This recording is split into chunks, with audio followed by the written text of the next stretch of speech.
کیا یہ نہیں بتائے گا؟ بدر نے پوچھا۔ اسے کچھ دیر لگے گی، گن والے شخص نے ہنستے ہوئے کہا۔ تو بدر نے کہا، کون ہیں یہ لوگ؟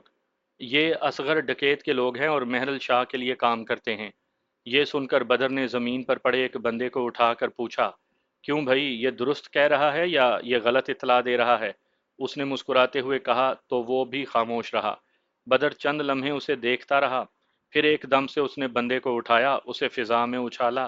وہ اوپر سے جیسے ہی نیچے آیا، بدر نے اپنا گھٹنا آگے کر دیا، اس کے کمر گھٹنے پر آ کر لگی، کڑک آواز آئی اور اس کی ریڑھ کی ہڈی ٹوٹ گئی۔ اس کی کربناک کرا بلند ہوئی، اس کے ساتھ ہی وہ بے دم ہو کر گھوما اور زمین پر جا پڑا۔ فوری طور پر یہ اندازہ نہیں ہو پایا کہ وہ مر گیا یا فقط بے ہوش ہوا۔ بدر نے اس کی طرف سے نگاہیں گھما کر تیسرے کی جانب دیکھا تو وہ تیزی سے بولا، ہاں، ہم اصغر ڈکیت کے لیے کام کرتے ہیں اور اس کا سرپرست مہرل شاہ ہے۔ اب چاہو تو مجھے گولی مار دو۔ مجھے جانتے ہو؟ بدر نے اس کی بات نظر انداز کرتے ہوئے اسی کی طرف دیکھ کر پوچھا۔ نہیں، مگر ایک ہی بندہ اصغر ڈکیت کا سامنا کرتا ہے، اور وہ بدر چانڈیو ہے۔ کیا تم وہی ہو؟ اس نے غور سے بدر کی جانب دیکھ کر پوچھا۔ ہاں، جاؤ اب بھاگ جاؤ۔ اصغر سے کہنا کہ اگر وہ مرد ہے نا تو میرا سامنا کرے، اور مہرل شاہ سے کہہ دے کہ اب اس کے دن گنے جا چکے ہیں۔ ان دونوں کی لاشیں بھی میرے پیغام کے ساتھ لے جا۔ یہ کہہ کر اس نے اپنا پسٹل نکالا اور 2 فائر زمین پر پڑے بندے کو مار دیے، پھر جسپال کی جانب دیکھ کر بولا، آؤ ذرا اندر کا حال معلوم کریں۔ وہ دونوں تیزی سے اندر گئے تو سبھی ڈرائنگ روم میں جمع ہو چکے تھے۔ انہیں دیکھ کر شاہد سر سراتے ہوئے انداز میں بولا، میں سوچ بھی نہیں سکتا تھا کہ مجھے ایسا بھیانک منظر دیکھنے کو ملے گا۔ اگر آپ سب ہماری مدد نہ کرتے تو اب تک ہماری لاشیں… یہ کہہ کر وہ جھرجھری لے کر خاموش ہو گیا۔ اس پر بدر نے اسے غور سے دیکھا اور گویا ہوا، یہ تو اب ہونا ہے شاہد جی، یہ اس وقت تک چلے گا جب تک ہم نہ مر جائیں یا پھر وہ مہرل شاہ اور پرسا رام کو نہ مار دے۔ یہ بہت مشکل نہیں ہو جائے گا؟ اس نے خوف زدہ ہوتے ہوئے پوچھا۔ ہے تو صحیح، لیکن ناممکن نہیں ان لوگوں کو مارنا۔ تھوڑی سی محنت کرنی ہوگی، بدر نے کہا تو تانی بولی، کیسے ہوگا یہ سب؟ دیکھو، ہم اس وقت کوئی ایسی بات نہیں کریں گے۔ یہ کہہ کر بدر نے مراد اور اس کی طرف دیکھ کر کہا، بزرگوں، آپ اسے ساتھ لے کر جا کر سو جائیں سکون سے، ہم ادھر ہی ہیں۔ وہ سمجھ گیا اور مراد کو لے کر اندر کی جانب بڑھ گیا تو جسپال بولا، اصل میں اب 2 ہی راستے ہیں اور ان میں سے ایک کو چننا ہوگا، ایک یہ کہ ہم اپنے آپ کو دشمنوں سے بچاتے رہیں، اور دوسرا دشمنوں ہی کو مار کر سکون سے زندگی گزاریں۔ تم ٹھیک کہتے ہو جسپال، لیکن سب سے بڑا ایک مسئلہ ہے، ہماری توجہ 2 طرفہ ہوگی۔ ایک طرف ہم انہیں بچائیں گے اور دوسری طرف دشمنوں پر وار کریں گے۔ تمہارے کہنے کا مطلب ہے پہلے انہیں کوئی محفوظ ٹھکانہ دیا جائے، پھر… جسپال نے اپنی بات ادھوری چھوڑ دی تو تانی نے کہا، بالکل، بدر ٹھیک کہتا ہے۔ سوچنے والی بات یہ کہ وہ محفوظ ٹھکانہ کون سا ہو سکتا ہے، وہ بھی دیکھ لیتے ہیں، لیکن پہلے شاہد سے تو پوچھ لیں، بدر نے کہا۔ وہ بولا، جو آپ مناسب سمجھیں۔ تو ٹھیک ہے، سوچتے ہیں کہ تم لوگوں کے لیے کیا کیا جائے، جسپال نے کہا اور تانی کی طرف دیکھا۔ وہ سمجھ گئی کہ اس نے کیا کرنا ہے۔ صبح کا اجالا پھیل گیا تھا جب میں چھاکے کے ساتھ گھر آیا۔ اس نے مجھے گھر کے دروازے پر اتارا اور خود اپنے گھر کی جانب چلا گیا۔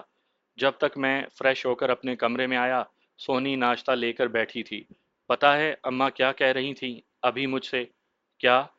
میں نے بیڈ پر بیٹھتے ہوئے پوچھا تو وہ بولی، وہ کہہ رہی تھیں کہ اب جمال کو سکون سے رہنا چاہیے، ادھر ادھر کی فضول حرکتوں سے باز آ جائے اور کوئی ڈھنگ کا کام کرے۔ ویسے اماں ہیں کہاں؟ میں نے جان بوجھ کر پوچھا تو وہ بولی، خالہ سغراں کے گھر گئی ہیں، میں نے تم سے کچھ پوچھا ہے؟ اچھا یہ سب ہو جائے تو کیا ہوگا؟ میں نے نوالا منہ میں رکھتے ہوئے پوچھا تو وہ بولی، اپنا گھر بساؤ، اپنی بیوی اور بچوں کے ساتھ رہو جیسا سب کرتے ہیں، یہ اماں کی خواہش ہے۔ ٹھیک ہے، سوچوں گا، میں نے ہولے سے کہا تو وہ بولی، ابھی سوچو گے؟ مطلب ابھی تک تم نے اس بارے میں سوچا ہی نہیں؟ تمہیں کچھ احساس ہے بھی کہ نہیں؟ تم چائے تو بنا کر لائی نہیں، اس کا احساس ہے تمہیں؟ جاؤ لے کر آؤ پھر بتاتا ہوں۔ میں نے اس کی بات سنی انسنی کرتے ہوئے کہا تو وہ غصے میں اٹھ کر باہر چلی گئی۔ جب تک میں نے سکون سے ناشتہ نہیں کر لیا تب تک وہ واپس نہیں آئی۔ پھر جب آئی تو چائے تپائی پر رکھ کر پلٹنے لگی تو میں نے اسے کلائی سے پکڑ لیا۔ وہ رک گئی تو میں ایک ہلکا سا جھٹکا دیا، وہ کٹی ہوئی شاخ کی مانند بیڈ پر آ گری۔ میں نے اسے اپنے ساتھ لگاتے ہوئے کہا، سونی، میں جانتا ہوں کہ تو کیا سوچ رہی ہے اور تمہیں بھی پتا ہے کہ ہم اس وقت کتنی بڑی دشمنی میں گھرے ہوئے ہیں۔ ایسے وقت میں گھر بسانا اور اپنی بیوی اور گھر کی دیکھ بھال کرنا کتنا مشکل ہے۔ یہ گھر، بیوی اور بچے، یہ کمزوری بن جاتے ہیں۔ میں اور کچھ نہیں چاہتی، بس تمہارا نام چاہتی ہوں۔ مجھے کوئی خواہش بالکل نہیں ہے۔ وہ بھیگے ہوئے لہجے میں بولی تو میں نے اس کے بال سہلاتے ہوئے پوچھا، کیا تم یہ سمجھتی ہو کہ ہماری دشمنی ختم ہو گئی ہے؟ نہیں، لیکن کب تک؟ یہ کب تک چلے گی؟ میں اکتا گئی ہوں۔ میں کہتی ہوں یہ سب زمین جائیداد ان کے منہ پر مارو اور یہاں سے کسی گمنام جگہ پر جا کر رہتے ہیں۔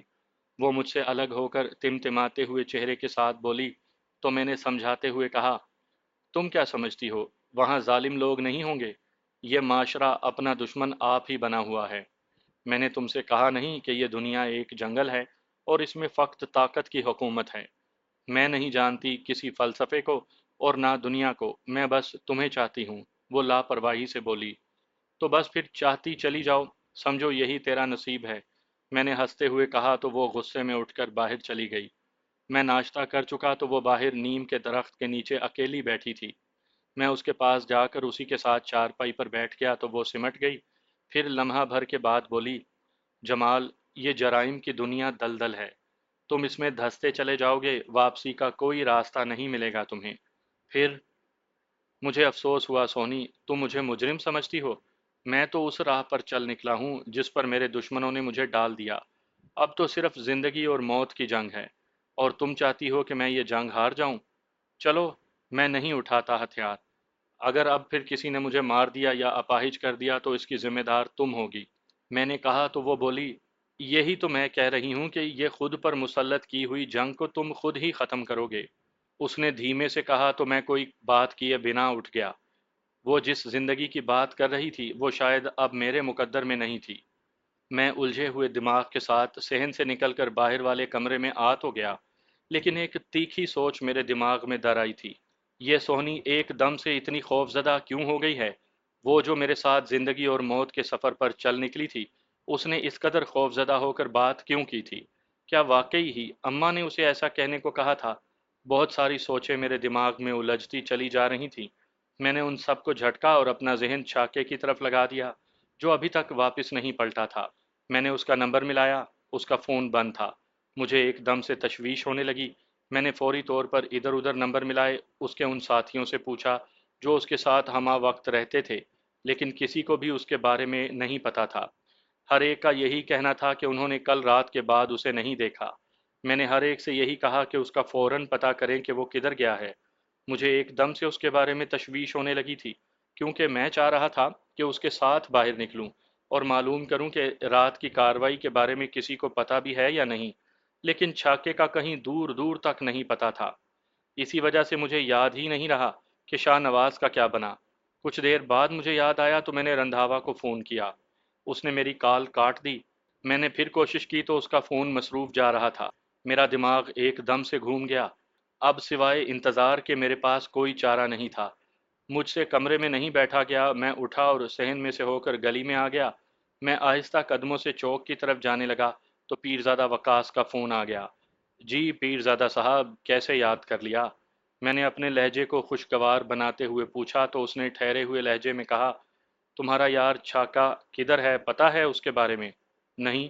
کیوں، کیا ہوا اسے؟ وہ اپنے گھر میں ہوگا۔ میں نے الجھتے ہوئے کہا تو وہ بولا، اس کے بارے میں پتہ چلا ہے کہ زخمی حالت میں ہسپتال پڑا ہے۔ بتانے والے نے شبہ بتایا ہے، ممکن ہے وہ نہ ہو، ہسپتال میں پتہ کر لو۔ اس نے بتایا تو میں ایک دم سے پریشان ہو گیا۔ میں نے چوک میں پہنچنے تک اس کے ساتھیوں کو فون کر دیا۔ کچھ دیر کے بعد اکبر نامی ایک نوجوان بائک لے کر آ گیا تاکہ ہسپتال جا کر چھاکے کا پتہ کیا جائے۔ میں اس کے ساتھ بیٹھا اور ہم قصبے کے ہسپتال کی طرف چل دیے، جو وہاں سے چند ہی کلومیٹر کے فاصلے پر تھا۔